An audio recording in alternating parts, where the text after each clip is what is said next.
ẹ jọ̀ọ́ ṣe ti rí ṣọ́ọ̀bù tí dádì wa olúwayé kàǹfàtà K1 tó jù sí èèyàn tó lóyún ó bímọ mọ̀ stọ̀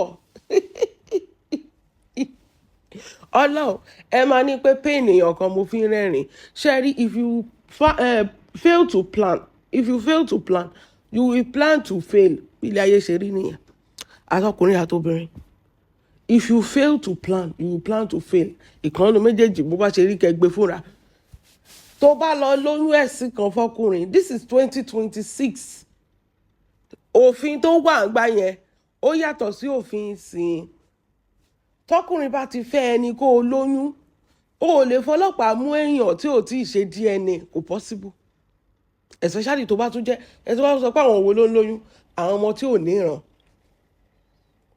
tó bá jẹ́ pé oníran ni wọn ò ní kọ́ ọmọ sí ẹ lọ́wọ́ oní fámílì oní gbogbo ẹ̀ wọn ò ní kọ́ ọmọ sí ẹ ní ọwọ́ tó bá jẹ́ pé oní fámílì tó lówó tó ṣe gbogbo ẹ̀ ó jẹ́ nǹkan kan wọ́n gbọ́ ọmọ òtòṣì olówó ń ṣọ̀rẹ́ olówó òtòṣì ń ṣọ̀rẹ́ òtòṣì ni bófin yẹn ṣe rí nìyẹn ìwọ ọmọ òtòṣì tó lọ lóyún fún bàbá olówó kò ní í gba ọmọ lọ́wọ́ ẹ̀. At this point I have to stop blaming the men. Yes orí àwọn obìnrin yóò pè let's call this spade a spade. ṣe rí orin tẹ rí ṣọ́ọ̀bù ó ju ṣọ́ọ̀bù síyà ó ju ṣọ́ọ̀bù sọmọ K1 tí ò gbádùn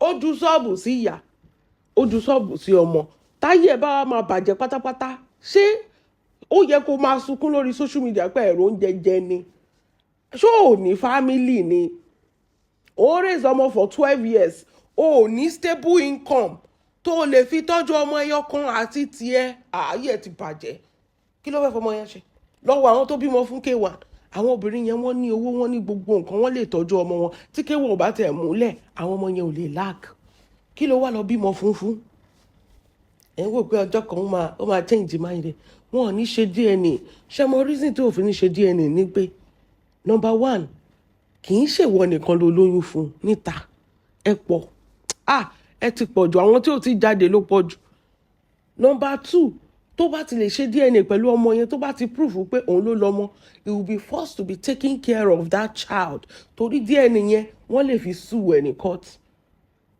àṣírí ayé ni mo sọ fún yín mo ti ṣe láìfọ ẹ̀ wọ́n lè fi DNA yẹn wọ́n lè fi sue ẹ̀ ní court there is a difference between ex-wife tó bá jẹ́ pé ó fẹ́ ẹ ní ṣùlọ́kà o lè fi marriage certificate ẹ̀ kó lọ fi sue ẹ̀ dandan gbọ́dọ̀ tọ́jú ọmọ and baby mama ó kàn lóyún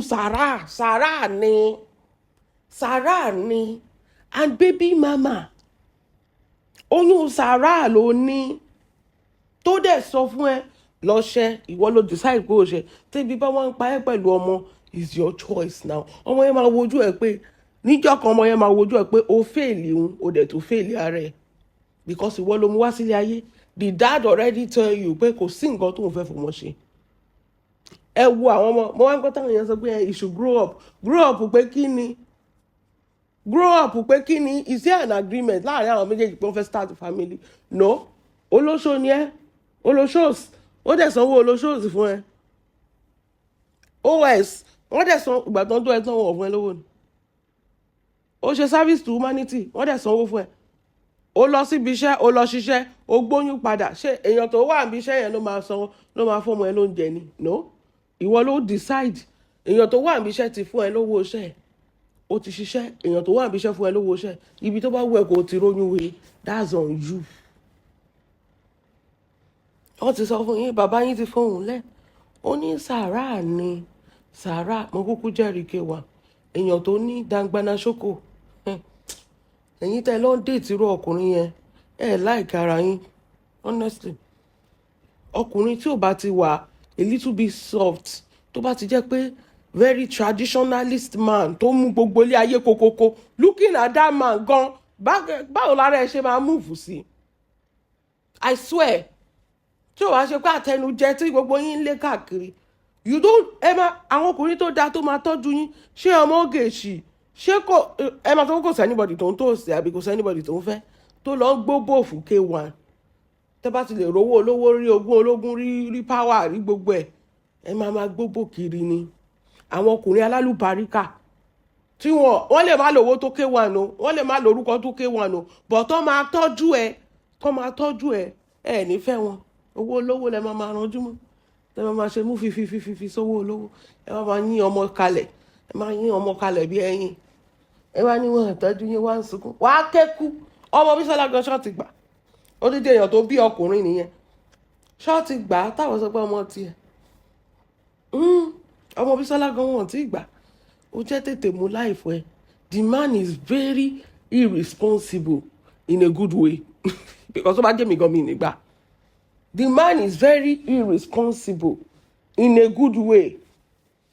Ọbẹ̀ ẹ̀dùn tán ni gbogbo yín yọ síbí. Ṣẹ̀dẹ̀ mọ́ àmọ́ nǹkan tó ṣẹlẹ̀, mo ti sọ fún yín pé tó bá gbélé yìí àwọn èèyàn tó kù náà máa jáde. Ṣé àwọn kókà tí Bísọ́lá jáde ńgbà yẹn kò sẹ́nibọ̀dì tó mọ̀ pé eléyìí sì wà nínú ilé kò tí ì jáde. Tó bá gbélé yìí sí àwọn tó tún sì wà hiding, àwọn kan sì ń wò pé báwo ló ṣe máa lọ, àwọn yẹn náà àtúnṣe kí ni wọ́n á tún jáde. So ó ti mọ̀ pé sẹ́kù yẹn ò lè end, torí ẹ̀ ní oṣù kúkú tó da gbogbo ẹ̀ sí rough. Nǹkan tó bá Naija ló wà, Tinubu pàdé ẹ̀ ní, ta ló fẹ́ arrest ẹ̀? Think about it. Tinubu pàdé ẹ̀ ní, Naija ló wà. So báwo lẹ ṣe fẹ́ gbé fún child support? Èèyàn tó yẹ kó di president bí eléyìí ni, àwo ni wọ́n. Ó kàn fòbò ṣe ìtọrẹ àánú ni, ó fòbò ṣe sàrà ni, àtòbò àtòyún àti wọ gbogbo yín sàrà ni. Orí mi má jẹ́ ń jẹ̀bi. Àwa tá a fẹ́ famous tá a lọ máa gbóbò fún bàbá olówó, ẹ rò pé oríwo ò pé àbí? Nǹkan tẹ́yìn ṣe ń gbà yẹn àwa ò ṣe. Àwa mú ọkùnrin gidi tó wà responsible, àrògbó ológun dẹ̀bì tí àyà tí. Àwa ò ní ìbáyìí tá à ń enjoy inú ilé ọkọ wa. Orí bẹ́ẹ̀dì ọkọ mi mo wà sí ìbáyìí, mi ì lọ bí iṣẹ́ lẹ́nu. Bẹ́ẹ̀ ni, I no dey go work, na my husband don go work. Mi ò máa sunkún lórí social media pé bí ń pa mí, mo ṣiṣẹ́, ilé ti wà, mọ́tò ti wà, oúnjẹ ti wà. Bẹ́ẹ̀ ni, ó pè mí, ọjọ́ alẹ́ mi mo tètè dìbò fún. Ẹ̀yin lọ ń ṣe olóṣòòṣì, ẹ̀ ń ṣe OS kiri. Ẹ wá ń sunkún sí pé bí ń pa yín, ebi á pa yín kú ni àti wá tọmọ ẹ. Ẹ má lọ wá ṣẹṣẹ, ẹ lọ dín àkàrà. Ẹ lọ dín àkàrà. You will see good responsible men. Àwọn tó wà toxic yẹn, ṣé ìyà kò dùn yín? Ó ti jìyà láti lè bàbá ẹ̀ ò lówó. Ó ti jẹyà láti lè bàbá ẹ̀, ìgbà tó tún máa mú ọkùnrin náà. Àwọn tó wà toxic bí bàbá ẹ̀ náà ló tún lọ mú. Ṣé wọ́n fi yà ṣẹ̀yìn obìnrin yìí ni? This is not a fantasy life. This is your life and the life of your daughter. This is your life.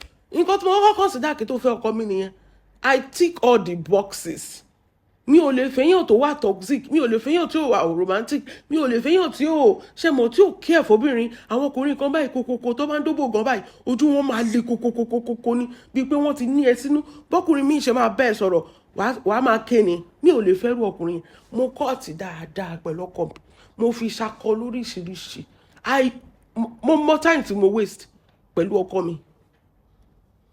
I know the time I wasted kí tó di pé mo marry, kó tó di pé mo settle down. Ìgbà tí mo tún marry, mo tún fún ní time dáadáa kí tó wò pé ṣé ẹni ready láti jẹ́ bàbá kí tó bẹ̀rẹ̀ sí bímọ. Ẹ̀yin jókòó síbẹ̀, ẹ lọ ń gbóbò fún chief. Gbogbo gbà yẹn ìka kan ò ní wọ̀ wọ́n dì o. Wọ́n máa ṣe pé ẹgbẹ́ bàbá ńlá bàbá ẹ̀ ni mò ń fẹ́. Ìwọ bá wò ṣó mèèyàn tí mò ń fẹ́ ṣá, máa pe alájí sí ẹ pa alájí sí alájí ògbé kọ ẹ pa alájí ògbé kọ lu ayé yín ti bàjẹ́, wàá kékú. Mi ò pìtì anybody níbi tó dé. Ọwọ́ ara ẹ ló fi ṣeré ẹ, ọwọ́ ara ẹ ló fi ṣeré. You are not stupid. Ẹ̀yin yàtá yòó, ẹ̀yin yàtá yà nígbà tẹ́ ń ṣe òkè ńgbà tó ń rọ sí ẹ lábẹ́ o. You were not crying. Gbọ̀gbà tó dóyún tán tó wá ń gbọ́ bùkátà, ìgbà yẹn ló wá ń sunkún. So what do you want me to do? Tó jẹ́ pé it's clearly your fault. Ìwà tí aláàjì wọlé òkè o pé Nigerians o tẹ́jọ wọnú yẹ̀wù tẹ́ ń bọ́ pátá ara yín pé Nigerians. Nísìnyí nǹkan tẹ́ wọlé tẹ́ lọ ṣe inú òkùnkùn jọ yẹn ó ti hàn kóródó sí gbogbo aráyé my dear wo ọ̀rọ̀ mú mọ́ra sàrà ni ẹ lọ́ máa fòbó yín ṣe sàrà pẹ̀lú bàbá olówó. Anyways, moving on. Ẹgbọ́n nǹkan tí mọ̀mọ́ yìí sọ. Ṣé rí màmá yìí ọlọ́run? Iye eléwé ń jẹwé yìí. Ọlọ́run ọ̀rọ̀ yín ti sú mi o, I swear to God. Wèrè gidi ni yín o. Kí ló ń sọ? Kí ni mọ̀mọ́ ń sọ? Kí ló ṣẹlẹ̀? Kí ni ṣé oh my God. Ẹ ṣàjà kan. Mọ̀mọ́ ní I have said it many years ago that Wasiu did money ritual. Nǹkan tó bá wù kó ṣe. Ṣojú lásán lèèyàn fi ń dèrò ipò yẹn náà. Mọ̀mọ́, if e easy make you na run am. Nǹkan tó bá wù kó ṣe. Ṣé bí torí pé ṣòkò owó náà làwọn ọmọdé ìtàn fi yọ síbí wá? Wọ́n gbá bọ́ wá. Àbí? Ojú lásán lèèyàn fi ń jẹ́ number 1 ní Fuji ní gbogbo Nàìjíríà. Ojú lásán lèèyàn fi ń ní power bẹ́yẹn. Ojú lásán lèèyàn fi ń wà successful bẹ́yẹn. Kì í ṣojú lásán. A lot of hard work, ògùn owó, dedication and everything. It takes a lot to be there. It will take your sanity. It will take your moral. It will take everything. Being a billionaire is not something that happens in a day. It's not just for us. Kilaje tanwakiri. No, it takes a lot. Wàá dájú kan lẹ̀ ni. Mọ̀mọ́, ẹ̀yin ò dájú. Ẹ̀yin tẹ́ ẹ sọ pé ẹ máa bá yá àwọn ọmọ kan jẹ́ pé ṣẹ́yìn lẹ́bí wọn ni. Ẹ̀yin ò dájú. Ẹ̀yin kan náà tí ì ṣe billionaire. Ẹ̀rí bẹ́ẹ̀ ṣe ń ṣe ní àwọn èèyàn máa kiri lórí social media tẹ́ ẹ̀ ń bá yá àwọn èèyàn jẹ. Wọ́n ní Wasiu did money rituals and it's forbidden for him to be responsible to his own children. Alala. The woman Ogechi is the most useless woman I've ever seen. Why the nonsense, noise and weeping on social media? I don't even understand. Ibẹ̀ yẹn gọ́gọ́ ní òye mi pé o ò lè jẹun, o ò lè lọ ṣiṣẹ́ lọ́rùn pọ́npọ́n náà.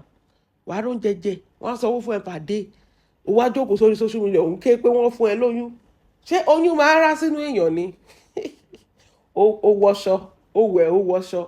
Aláàjì test ẹ̀, ó wọ mọ́tò, ó fi perfume sára, ó dé bẹ́ẹ̀, ẹ bọ́ṣọ, ẹ gorí bẹ́ẹ̀dì, oríṣiríṣi style ẹ gbéra yín débẹ̀, ó wá ń sunkún lọ. Olóṣìlọ. Ó wá ń sunkún, ó sunkún, ọmọ ẹ sunkún. Ọlọ́run. Ibẹ̀ ló fọ́ ni ìyá ń ké, ọmọ ń ké. Ọlọ́run orí mi má jẹ́ ìjìyà. Nǹkan tẹ́mi àtọmọ mi fi máa ké, Ọlọ́run má jẹ́ ẹ̀rí. Òun ké, ọmọ ẹ̀ ń ké. Àtúmì pé ọ̀tá Wàsíù ti kú. Ó ní tọ́jú ọmọ yìí. Just assume. Ṣé ó ní Wàsíù máa sunkún náà? Orí ẹ̀ ò dá lọ́rùn. Má lọ wá ṣẹ́ṣe. Ọmọ ẹyọ kan péré ló tọ́ tìyàn. Wọ́n ní any woman who bear a child for Wasiu must be ready to raise the child alone because everyone already know that Wasiu doesn't take care of his children. Neither does he take care of his wives. That is why he used to date successful women. Àwọn obìnrin tó jẹ́ nǹkan ọ̀nà ayé. Ìwọ tó ò jẹ́ nǹkan kan tó wá lọ lóyún fún Wasiu, ìyá máa jẹ́. Gbogbo ẹ̀ la tún sọ yìí o. This is not the first time tí gbogbo ayé mọ̀ pé this man is a walking red flag. Ẹ má sùn mọ́.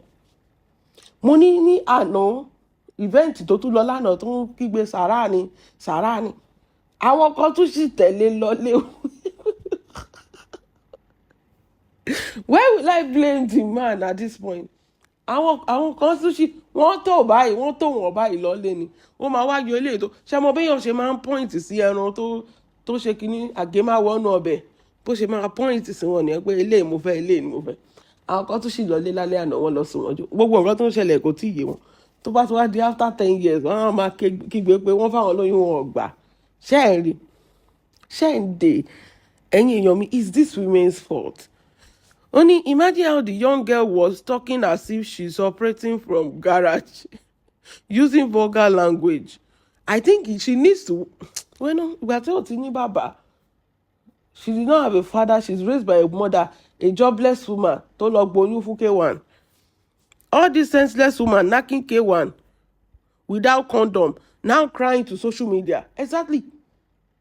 Did Wasiu ask you to have a child for him? I wonder. They are always expecting Nigeria to donate for them, as if when she was enjoying it, she called us this stupid way. Exactly. ìgbà tó ń dùn mọ́ yín tẹ́yìn yàtà yóò ẹ máa pè wá síbi ẹ máa pè mí my dear wàá yàtà ó dùn mọ́ ẹ dáadáa ó dùn to the point that o tún lóyún he wọ́n gba ẹlẹ́pọ̀n kẹ́pọ̀n dùn mọ́ ẹ to the point tó jẹ́ pé o tún lóyún he ń bẹ̀ nílé ọkọ ọlọ́kọ tó mọ̀ kó ní oríṣiríṣi ìyàwó o tún lóyún he ń bẹ̀ ó yẹ kí ìyá dùn mọ́ ẹ lára dáadáa láti jẹ ìyá ọjọ́ alẹ́ ni ṣé mo ti kọ́kọ́ jẹ́ ìgbádùn 5 minutes ó wá ń sunkún ọjọ́ alẹ́ ó wá ń dá nìkan tọ̀ mọ́. Respect yourself, women. Self-respect. Ẹ má máa la òbò fún ẹni ọkùnrin. Make sure he marries you. Tó bá lóyún ṣe bẹ́ẹ̀ ni àfi tó bá ti lọ gẹ́gẹ́ ló fẹ́ má rí ẹ tó ó ti sọ fún ẹ ó tẹ nǹkan tó tẹ̀ wá dùn mí nìyẹn K1 sọ fún mi pé òun ò ní ìdí ọmọ kó lọ ṣe oyún yẹn kí ló dé tó fọmọ yẹn lẹ̀ period os ní ṣé olóṣó máa ń díyàwó lé ni I wonder ṣé bẹ́ẹ̀ gbéṣẹ́ lọ fún K1 ni ó dẹ̀ rí yín pé àwọn ọmọ iná ò bàjẹ́ bàbá dẹ̀ rè ọdíà kádìí ẹ̀ kọjá ó máa hàn ni bàbá yẹn ò mọ anything ló wáyà ti níwò sharp shooter pápápá bí bàbá ṣe wà 70 yẹn tó bá fẹ́ bí bébì lẹ́ni ó sì máa bí kókókó lára ọ̀tá ń lè action pọ̀ bíi tògógó ni ẹ̀rí tó ń ta kébékébé ẹ̀ ní mọ̀ pé báyẹn ti wọ 70 lórí kínní bó ṣe máa ta pọ́npọ́n lórí àwọn ọmọ yẹn nìyẹn ẹ wò ó next ta ló tún kù bẹ́ẹ̀ yẹn wọ́n ní àwọn kan sì sùnmọ́jú pẹ̀lú ìlànà ní so kí la wá fẹ́ sọ kọ́mọ̀ ẹ wò ó bímọ mọ̀ stọ̀ èèyàn tó bá ti bímọ ń sìn báyìí òun ni kó lọ dá tó nǹkan ẹ̀